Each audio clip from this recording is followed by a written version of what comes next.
Welcome to our tutorial on the sweep command. First, let's activate the Join tool. Let's use these surface boundaries to create a profile.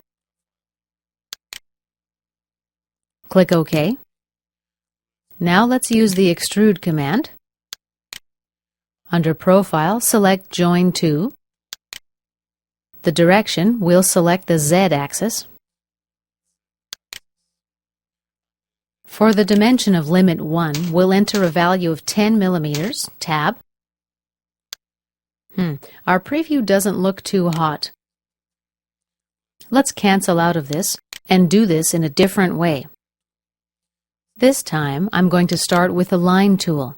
The line type, Point Direction. I'm going to select this point, and under Direction, I'll select the Z-axis.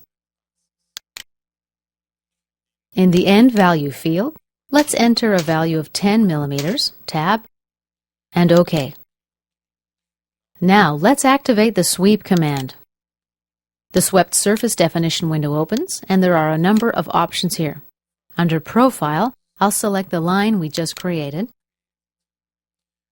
For the guide curve, I'm going to use Join to.